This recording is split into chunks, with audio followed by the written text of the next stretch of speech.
দুনিয়া ইসলামিয়াতের শেখুল হাদিস হযরতুল হাজ আল্লামা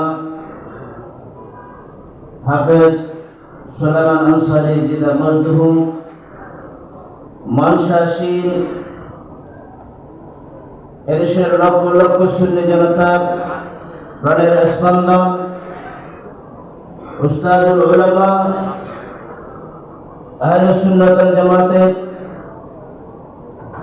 সুদক্ষ সনাতন মানবর সভাপতি চেয়ারম্যান হযরতুল হাজ আল্লামা কাজী মুঈনুদ্দিন আশরাফী সাহেব হুজুর সহ জমিয়ে উলামায়ে মুস্তাফা শাহেদায়ে মুস্তাফা সামিঈন রাহিমানি ওয়া রাহিমাকুমুল্লাহ।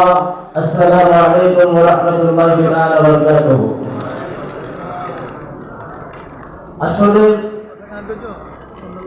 আলা হযরত আযীমুল বরকত এমন একজন হাস্তি, এমন একজন জাত, ভারত উপমহাদেশের মুসলমান যদি কেউ দাবি করেন সেই যে ধরনের হোক না কেন আর হযরতের দরবারে কিয়ামত পর্যন্ত চিরঋণী। কথা ঠিক কিনা?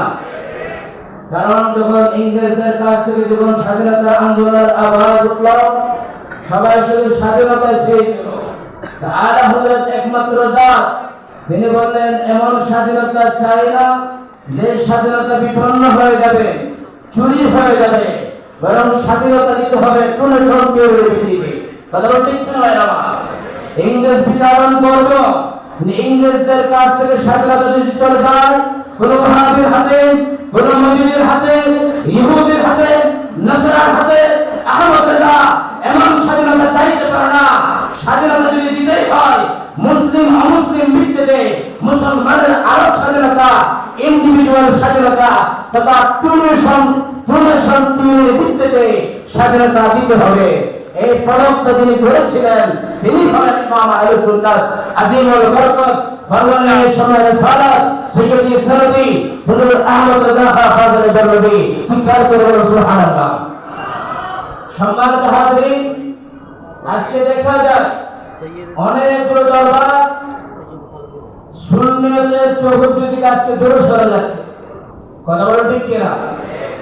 কারণ হলো গবেষণায় দেখা যায় আলা হযরত আযীমুল বরকত হলো এই দেশের ভারত উপমহাদেশের সুন্নি জনতার জমিনের চৌহদ্দি যেমন, সীমানা যেমন, আলা হযরত সুন্নি জনতার জন্য তেমন। আমরা এই কথা বলতে চাই না আলা হযরতের দরবারের বাইরে, মসজিদে আলা হযরতের বাইরে